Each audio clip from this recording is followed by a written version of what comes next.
Education का मतलब होता है, अभी आप स्कूल में है ना, तो जो कॉलेजेस होते हैं, स्कूल के बाद आप कॉलेज में जाएंगे, महाविद्यालय में जाएंगे, महाविद्यालय के बाद विश्वविद्यालय में जाएंगे। जो गवर्नमेंट का डिपार्टमेंट सारे महाविद्यालयों और विश्वविद्यालयों को कंट्रोल करता है, मैं उसमें ज्वाइंट डायरेक्टर रही और उसी में रहते उसी कार्यकाल के दौरान हरियाणा गवर्नमेंट की 2 यूनिवर्सिटीज में, एक तो अपने आप में एक यूनिक यूनिवर्सिटी रही महिला यूनिवर्सिटी 14 यूनिवर्सिटी से पूरी इंडिया में, और उसमें से एक यूनिवर्सिटी जो है वो हरियाणा में है, खानपुर जगह है, उसमें सोनीपत डिस्ट्रिक्ट में आती है, भगत फूल सिंह महिला यूनिवर्सिटी खानपुर, उसमें रजिस्ट्रार रही मैं। और उसके बाद एक और यूनिवर्सिटी है, state university of performing and visual art, Haryana में है वो भी। ये जो बच्चे हमारे फिल्मों का सपना लेते हैं कि हम एक्टर बन जाएं, हम डायरेक्टर बन जाएं, और वो बॉम्बे की तरफ भाग जाते हैं, पता लगता है कि वो बॉम्बे चला गया एक्टर बनने, और कई साल बॉम्बे में भटक भटक के वापस आ जाता है, कुछ नहीं बना, वहां कोई आपको रिसीव करने के लिए नहीं बैठा है। तो इसी चीज को सोचते हुए हरियाणा सरकार ने एक बहुत अच्छी यूनिवर्सिटी बनाई है, जिसमें हम फिल्म टीवी से रिलेटेड जितने कोर्सेज हैं, चाहे वो एक्टिंग है, चाहे वो एडिटिंग है, चाहे वो डायरेक्शन है, चाहे वो फोटोग्राफी है, चाहे वो एनिमेशन है, चाहे फैशन डिजाइनिंग है, चाहे मेकअप है, there are so many types of courses. आप फिल्म खत्म होता है तो पीछे एक लंबी लिस्ट लगती है ना, ये आदमी ये था, ये कोरियोग्राफर था, ये डांसर था, ये तो जितने तरह के पीछे काम लिखे होते हैं, उन्हीं में से कुछ कामों को भी हमने चुना है, उनका सिलेबस बनाया है और उसको इंस्टीट्यूट ना कहते उसको यूनिवर्सिटी बनाया है। वो यूनिवर्सिटी पूरे भारत में अकेली यूनिवर्सिटी है। उस यूनिवर्सिटी में बतौर रजिस्ट्रार मैंने कहा, क्योंकि उसका एक्ट बनाते समय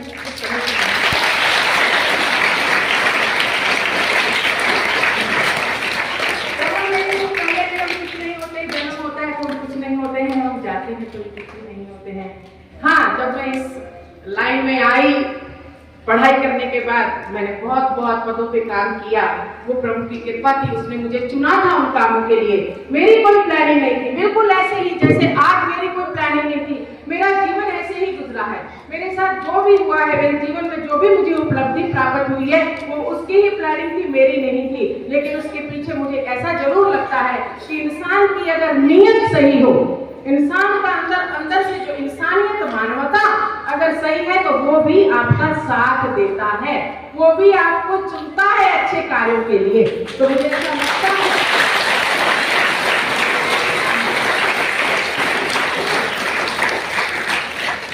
इसीलिए आपसे भी मैं एक बात कहूंगी, आप पढ़ाई करिए, बहुत अच्छे अच्छे पदों पे पहुंचिए, इंजीनियर बनिए, डॉक्टर बनिए, प्रोफेसर बनिए, बिजनेसमैन बनिए, या कुछ भी, चाहे राजनीतिक नेता बनिए, कुछ भी बन जाइए, लेकिन उससे पहले एक अच्छा इंसान बनिए। अगर एक अच्छा मानव नहीं है आप, तो कोई फायदा नहीं है कुछ भी बनने का। बहुत बड़े इंजीनियर बन के अगर आप गलत रास्ते पे हैं तो पकड़े जाएंगे, फंस जाएंगे, जेल में जिंदगी कट जाएगी। और अगर आप एक आपका जो संतृप्ति है, आपका संतोष गुण है, आप किसी भी पोस्ट पे चले जाएं, लेकिन ये जो आपका रिश्वतखोरी का भाव है, इसको जहन में एंटर मत करने दीजिए। मैं ऐसी ऐसी पोस्टों पे रही हूँ जहाँ पर करोड़ों रुपए ड्राइव जो है शरेआम बताई जाती थी, लेकिन मैं लकड़ी को पकड़कर और आसमान की कसम, धरती माँ की कसम खा के, भारत माता की कसम खा के कहती हूँ कि मैंने अपने जीवन में कभी 1 रुपया ड्राइव नहीं लिया। और मुझे इस चीज की खुशी है कि वो ना होने के बावजूद भी जो मैंने जीवन जिया है, मैंने राजसी जीवन जिया है। लोग तोलों में खेलते हैं, मैं किलों में खेली हूँ। लेकिन आज मुझे ऐसा लगता है कि जो त्याग में खुशी है वो प्राप्ति में नहीं है। लोगों को जो देने में, बांटने में जो खुशी है आप प्राप्त करते हैं, आपकी स्वयं की एक खुशी होती है। लेकिन जब आप बांटते हैं तो आप एक समूह को खुशी देते हैं। आप खुशियों का मैग्नेट बने, आप खुशियों का चुंबक बने, जहां भी जाएं आप खुशियां बांटें, यही आपके जीवन का ध्येय होना चाहिए। तभी समझ में आता है कि आपने शिक्षा को सही तरीके से ग्रहण किया। अगर आप जहां भी जाएं वहां पर कुछ ना कुछ उल्टा पुल्टा हो जाए, या आपके माध्यम से हो जाए, या आप माध्यम बन जाए, तो इसका मतलब आपने अपना जीवन जो है खराब कर दिया। तो अपने जीवन का सदुपयोग करते हुए, शिक्षा का सदुपयोग करते हुए, अपने माता पिता की मेहनत का सदुपयोग करते हुए, उनकी तपस्या को एक सुंदर नाम देते हुए आप अपने जीवन का सदुपयोग करें, अपना, अपने परिवार का, अपने गांव का, अपने समाज का और अपने राष्ट्र के नाम को ऊंचा करने का सबब बने। मेरी यही दुआएं हैं आप सबके लिए। आप सबके लिए मैं ये दुआ करती हूँ, प्रार्थना करती हूँ, क्योंकि मैं पहले बताया कि मैं बच्चों से ही जुड़ी रही। कभी मैं एक ऐसे कॉलेज में थी कि मुझे थोड़ा सा स्कॉलरशिप का अमाउंट मिला, तो मैंने ऐसे ही एक दिन सोच लिया, मुझे सब लोग बोलते थे क्या इन पैसों के चक्रों में कहीं ना कहीं तू फंस जाएगी, बच्चों को बांटते बांटते कहीं ना कहीं तू फंस जाएगी, ये पैसों का मसला बड़ा। तो मैंने मुझसे यूं निकला कि हे प्रभु, मुझे तो इतना दे कि मैं सबको ज्यादा से ज्यादा लोगों को बांट सकूं। तो प्रभु ने वो भी मेरी सुन ली, मुझे कई 100 करोड़ों का ट्रेजरी पावर दे दिया और मैंने अपने स्टेट के लाखों बच्चों को स्कॉलरशिप दिया। जिस स्कीम में सिर्फ 15 करोड़ होता था, जब मैं वहां से रिटायर होती हूँ, तो उसी स्कीम में 50 करोड़ तक का जो बजट था वो मैंने बच्चों के बेनिफिट के लिए बांटा, क्योंकि मेरा भाव ऐसा। तो जब भी आप कुछ सोचे तो बड़ा सोचे, बड़ा सोचेंगे तो कुछ ना कुछ तो होगा ही। मैं एक बार कहीं किसी और देश में मेरा जाना हुआ, मैं छोटी छोटी बातें इसलिए क्योंकि आप लोगों को कहानियों के माध्यम से समझाने की कोशिश कर रही हूँ। एक देश में मेरा जाना हुआ, वहां पर एक छोटा सा बच्चा उनके परिवार में था, तो हम एक आम पूछ रहे थे, और बेटा क्या करोगे, पढ़ाई कर रहे हो? हाँ जी पढ़ाई कर रहा हूँ। क्या करोगे? तो उस बच्चे का जो जवाब था वो बड़ा ही सुंदर जवाब था। उसने कहा आई विल सर्व माई कंट्री। समझाया? उसने कहा मैं अपने देश की सेवा करूंगा। वो तो पढ़ाया ऐसे जाता है। मेरे देश में मैं ये नहीं कहती कि ये मेरे देश की कोई कमजोरी है। प्रभु हमें इतनी शक्ति दो कि हम अपनी कमजोरियों को, अपनी निर्बलताओं को दूर करने का साहस जुटा पाए। यहाँ पर हायर एजुकेशन से एमए करके बच्चे जब मुझे मिले तो मैंने उनसे पूछा कि बेटा क्या करने वाले हो? बोले मैडम अभी तो एमए करके निकला हूँ, अभी तो कुछ सोचा नहीं, अभी देखेंगे क्या करते हैं। दिशा विहीन एजुकेशन में कॉलेज जो दी उसकी हम प्रोडक्ट बनते जा रहे हैं। हमारा जो असल में जो एक तरीका था गुरुकुल का, वो कहीं ना कहीं यही जो बाहर की षड्यंत्र, बाहर के जो बड़े बड़े अटैकर्स, उन्होंने आके सबसे पहले हमारी संस्कृति पे ही अटैक किया। किसी भी जनरेशन को खराब करना हो तो शिक्षा के माध्यम से संस्कृति खराब कर दो। मेघालय ने वैसी ही संस्कृति जो शिक्षा पद्धति थी वो लाकर खड़ी कर दी। लेकिन मैं बड़ी खुश हूँ कि अब फिर कहीं ना कहीं हमारे विद्वान मिश्रा जी जैसे और बहुत सारे लोग इस अवेयरनेस के लिए, इस सचेतना के लिए आगे बढ़े हुए हैं। हम भी उसी ही लाइन में हैं कि हम अपने बच्चों को एक अच्छी दिशा जो है अपने ही राष्ट्र से जुड़ी हुई शिक्षा को देने में कोशिश कर सके। तो हमारे बच्चे जो हैं बड़े होकर यूं ना कहें कि अभी सोचा नहीं है। उनसे जब पूछा जाए कि तुम क्या करने वाले हो तो वो ये कहें मैं कुछ भी हो जाऊं, इंजीनियर हो जाऊं, डॉक्टर हो जाऊं, लेकिन मेरा ध्येय क्या है? I will serve my country. मैं अपने देश की सेवा करूंगा। तो देश की सेवा करने में ऐसा नहीं है कि आपको जगह जगह झंडा उठा के घूमना है। जरूरी नहीं है कि आपको सरहद पे ही खड़ा होना है, सीमा पे खड़े। आप जिस भी कुर्सी पे बैठे हैं, जिस भी अवस्था में से गुजर रहे हैं, आज विद्यार्थी हैं तो विद्यार्थी होने का जो धर्म है उसको सही तरीके से अपनाइए। यानी जैसे अभी बताया जाता है, स्कूल को अपना घर समझिए, साथियों को अपना भाई बहन समझिए, उनके साथ अच्छा व्यवहार कीजिए। अपने स्कूल, अपने शिक्षा और उसी तरह से अपने माता पिता के साथ अपने आदर, अपनी संस्कृति को अपनाते हुए, अपने धर्म को अपनाते हुए, सुंदर रास्तों पे चलते हुए अगर आप अपने विद्यार्थी जीवन को सही तरीके से जाते हैं तो मंजिलें भी सही मिलेंगी। इस समय को बर्बाद करते हैं तो जीवन बर्बाद। कई लोग ये 4 और 40 का नुस्खा है। अभी जब आप +1 2 पे आएंगे तो उसके बाद जो आपका 9th 10th, ध्यान से सुनिएगा इस बात को, 9th 10th 11th और 12th, ये 4 साल है। इस 4 साल में तो बच्चा मेहनत करके किसी न किसी अच्छी इंस्टीट्यूशन में एडमिशन लेके IAS या कुछ ना कुछ ऐसा बनने के लिए आगे निकल जाएगा। वो आगे का 40 साल का जीवन राजा की तरह बिताएगा। और जब इन 4 सालों में लेजरली भाई क्या है, कुछ नहीं होता, कुछ नहीं होता, माँ बाप कह रहे पढ़ लिया करके गुजार देंगे। इन 4 सालों को सुख में बिता देंगे। माँ बाप को कुछ खाना देने से बंद थोड़े करेंगे, आपको आराम ही देंगे। टीवी भी देख रहे हैं, आप आराम भोग रहे हैं। जो इन 4 सालों को आराम में भोग लेंगे, उनके आगे के 40 साल खराब, तो लोगों के आगे हाथ फैलाते फिरेंगे।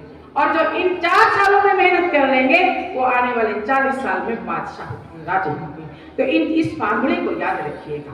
आप कभी भी जीवन में कुछ भी करना है तो अपने जीवन का जो समय है उसको भी संचालित करके चलिए। ऐसा नहीं है आराम से पड़े हैं कुछ भी है। विद्यार्थी जीवन एक तपस्या तो है, सपना है, इस तपस्या को समझिए और संस्कृति को अपनाते हुए, उसको याद रखते हुए, चाहे आपके माँ बाप अपने जीवन को सुंदर ढंग से जिए और दूसरों को जीने दें। हम तो भारत के निवासी हैं, सनातन को मानने वाले हैं, हम तो विश्व का कल्याण कहते हैं ना, विश्व का कल्याण हो, हम तो विश्व का कल्याण मांगने वाले हैं। लेकिन इस तरह से आंखें भी बंद नहीं करनी है, हमें ऐसे भी नहीं सो जाना है कि दुश्मन जो है हमारी तरफ अपनी तैयारी के साथ आ रहा हो और हम आंखें बंद कर ले कि हम तो अतिथि देवो भव की ही एक फार्मूले को मानते रहे। नहीं, हमें ये भी समझना है कि हमारे घर के अंदर जो रह रहा है या हमारे घर के अंदर जो बढ़ रहा है या आने की कोशिश कर रहा है उसका नियत कैसा है।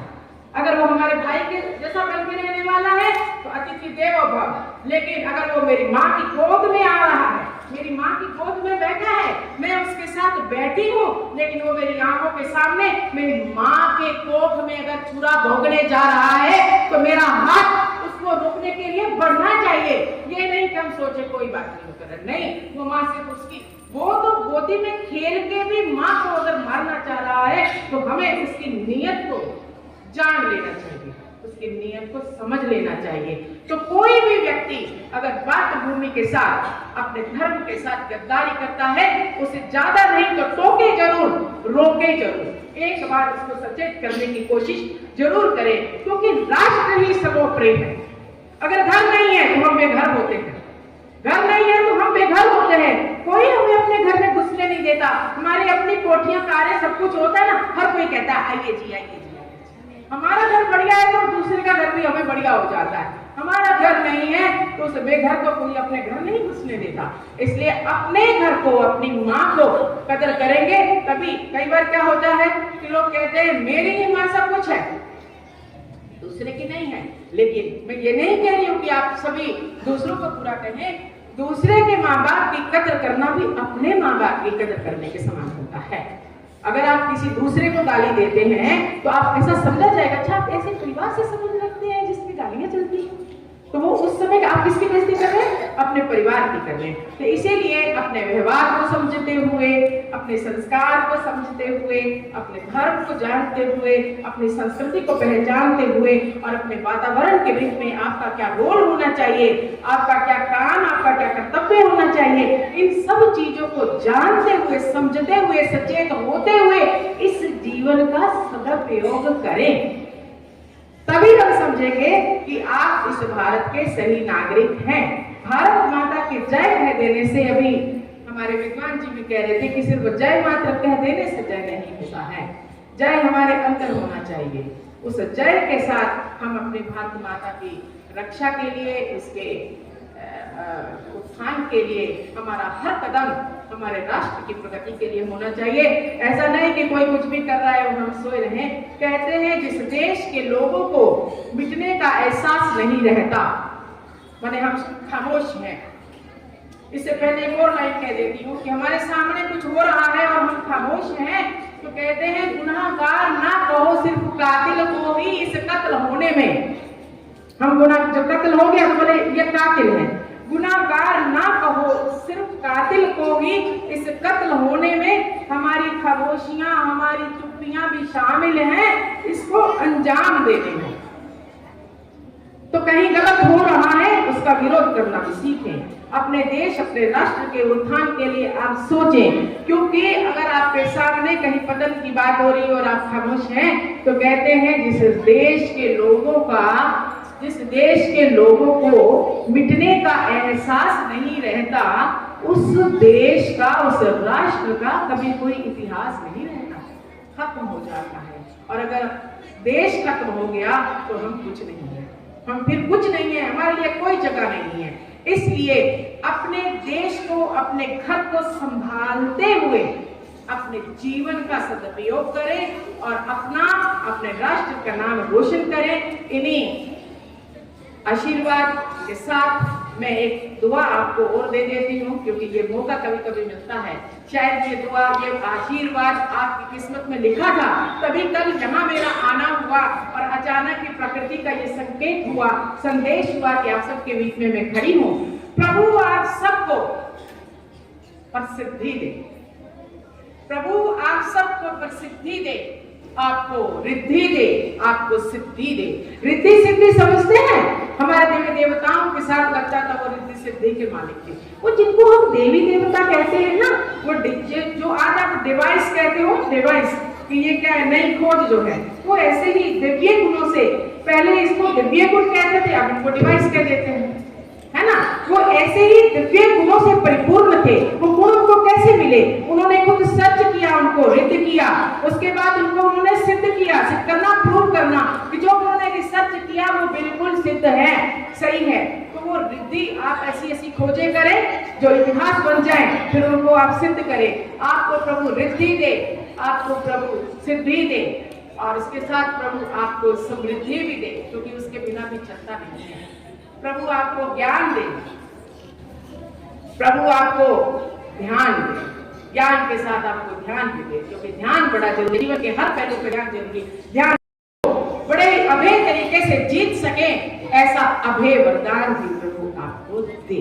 इन्हीं आशीर्वाद के साथ मैं अपनी वाणी को विराम देती हूँ, और एक बार फिर वंदे वंदे वंदे भारत माता की, भारत माता की, भारत माता की। माइक छोड़ना तो है, लेकिन एक बात मेरे दिमाग पे अभी अभी उतरी है, तो मैं बताना चाहूंगी, छोटी सी। गुरुजी बार बार आपको गायत्री मंत्र के लिए आपको प्रोत्साहित किया, उसके जादू के बारे में, उसके अंदर छिपे रहस्य के बारे में, उसकी शक्ति के बारे में आपको बताया, और एक छोटी सी इंस्टीट्यूशन भी क्रिएट किया कि जो इस स्कूल के अंदर उसको शुरुआत करेगी धीरे धीरे। वो कहते हैं अकेला चला था लोग मिले काफिला, मतलब अभी वो शुरुआत है, और भी बढ़ता शब्दों में। ये जो हमारा गायत्री मंत्र है, ये एक मंत्र है, मन के अंतर से उतरा हुआ, हमारे ऋषि मुनियों के मंत्र की, मन के अंदर से उतरे हुए ये शब्द है।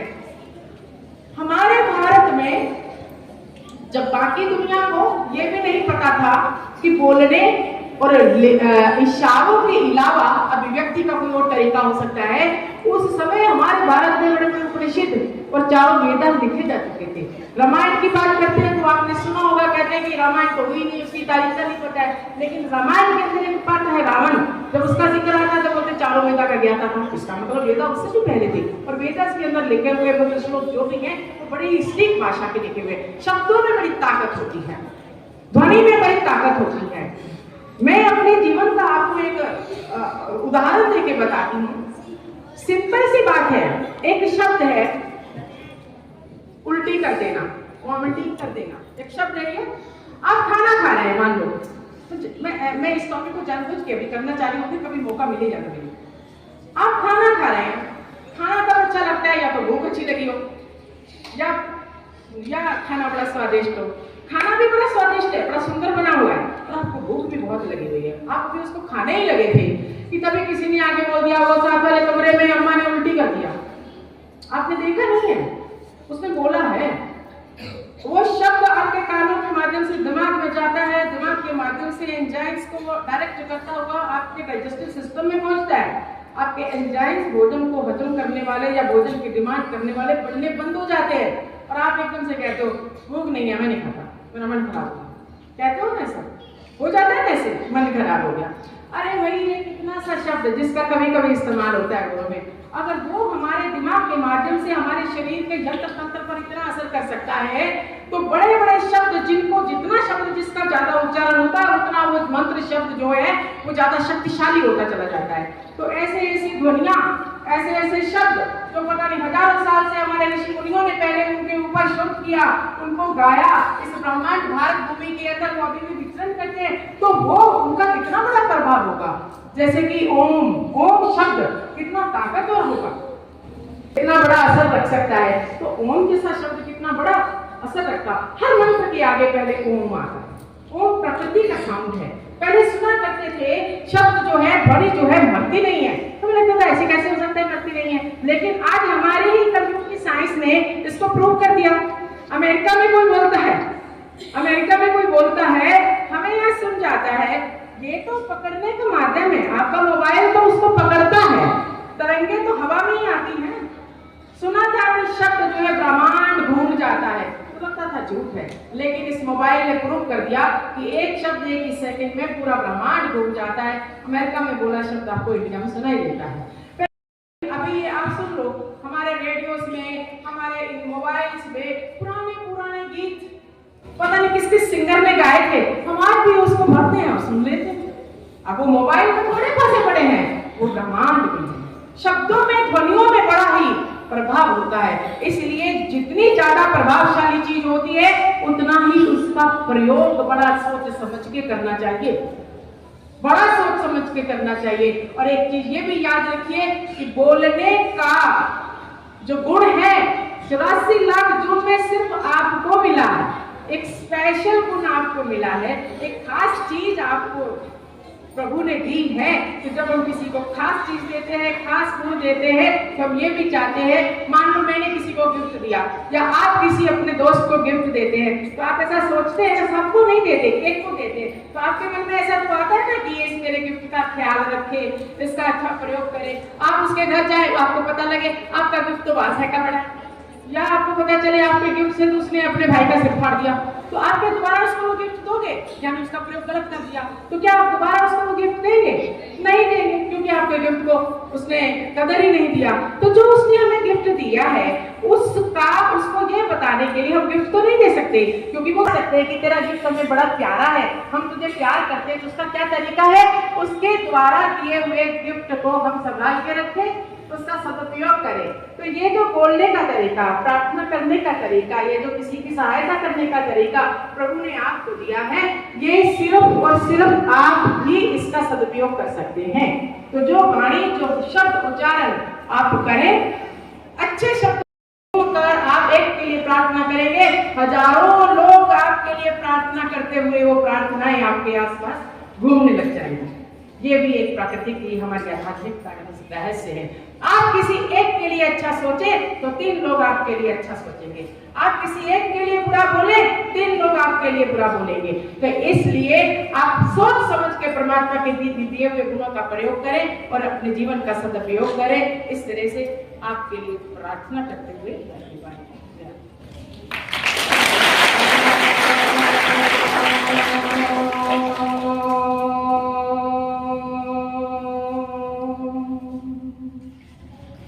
Oh